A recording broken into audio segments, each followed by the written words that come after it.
Hey gang, how you doing? East Coast Lumberjack here. Gonna cover something today, should be a fairly quick video, and it's on how to remove an axe head that's been, what would we say? It's a factory head, okay? It's been put on, and what they do when they wedge it, they'll put plastic epoxy around the top and melt it down into the axe head, okay? Works great for sealing it, but it's a real bugger to get these heads off. So if you've ever run into that, this is an epoxied wedge job being taken off, okay? So this is what it looks like, okay? So it's all plastic in there. It's epoxied on. Now the handle, okay, the handle isn't much, okay? And I can't believe this is a factory handle. Now, the axe, just so we know what's going on here, this is a vector, okay? This is what this baby is. Okay, I just took this off of it. Okay, so it's a vector. And it's, what is it, inch? 1.5 pound hatchet. Okay, drop forged steel, quality guaranteed, blah, blah, blah, blah. Made in China! We know what the East Coast Lumberjacks thinks of made in China. Not much. Man.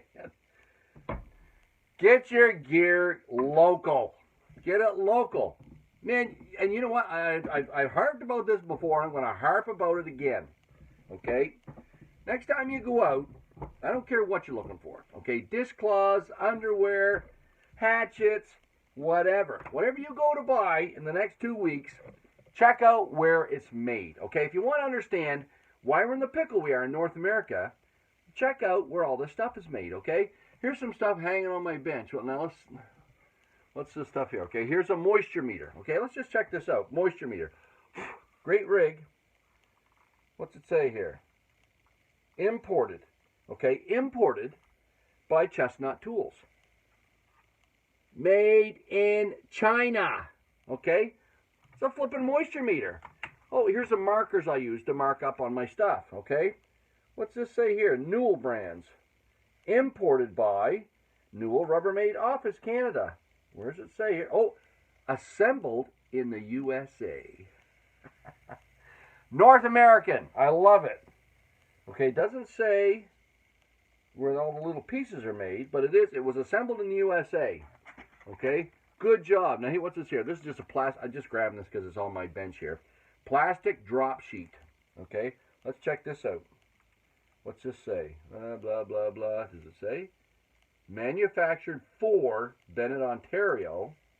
So that's what it was manufactured for. Where does it say it was made? Doesn't say. Doesn't say where it was made. Okay? Dime to Donuts. It was made in China. Okay, now here's another one. I use these a lot. These are my closed looped grinding discs. What's this say here now?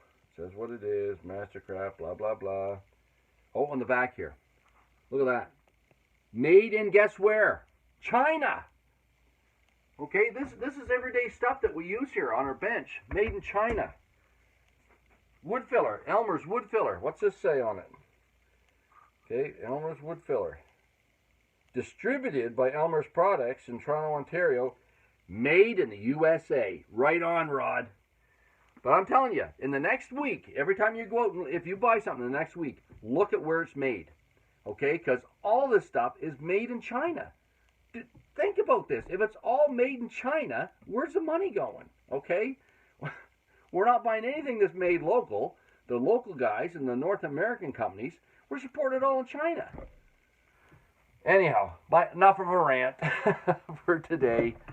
If we're not smart about where we buy stuff, we're putting ourselves out of business. Okay, it's just not smart.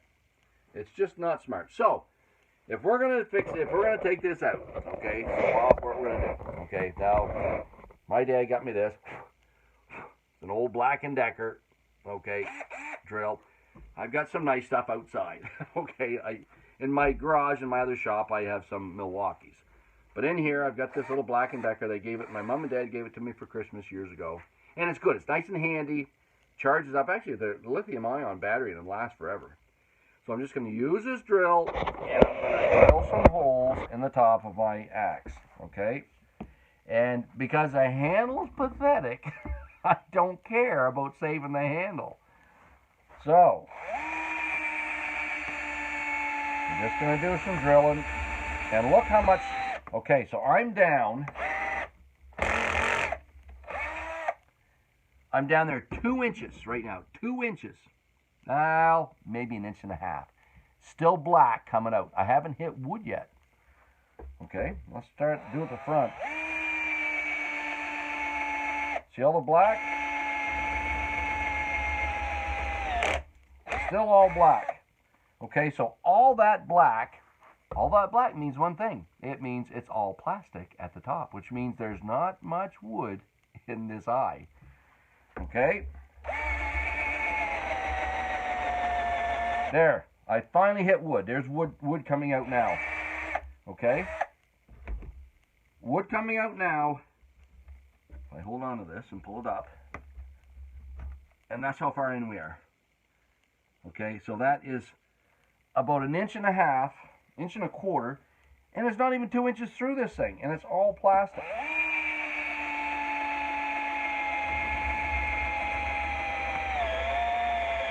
Same thing here. Same thing here. Okay, we're almost out of battery juice. After me saying this battery lasts as long as it does. There should be another battery right here. There it is. The other battery ready to roll. So this just down and out. This one slides in. There we go. We're back in business. So I'm just going to keep drilling this right to pieces. Wiggling my drill around. Try to get as much of this plastic out as I can.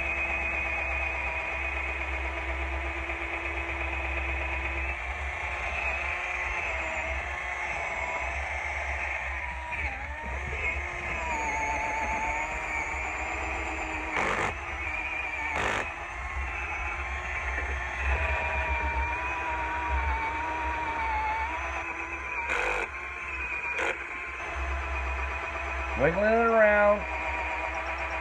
Let that drill do the work for you. Don't force it or you'll break your bit, which I have done before. Okay, so we're getting close.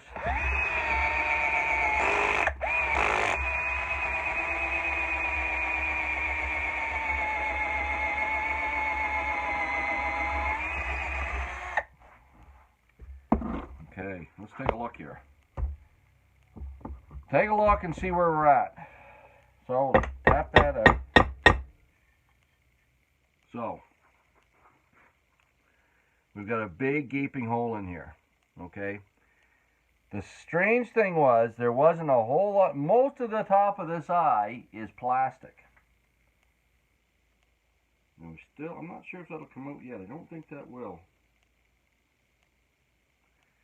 So we'll try to do a little bit of beating on here and see what'll happen.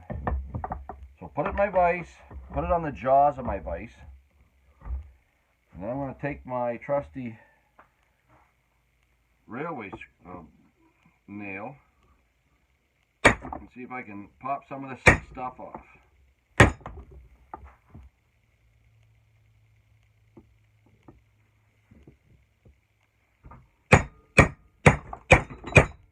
Okay,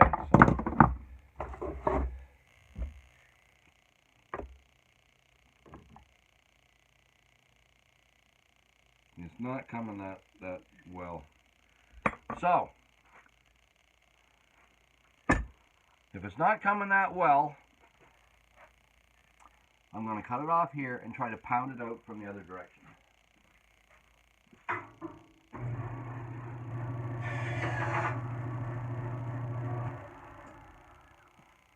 So let's try to use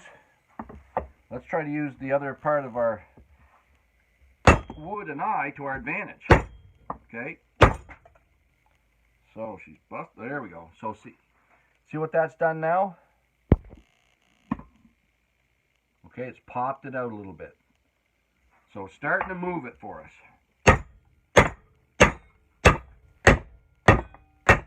And that's what you want to do. You want to get it started. Okay, so there's the plastic. So once you get it started, it should keep right on coming and get clear of this eye.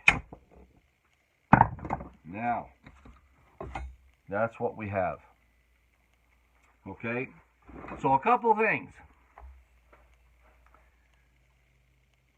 The wood, let me pull it out here so you can see it. Okay, so you can look up in here. The wood only goes halfway into the eye.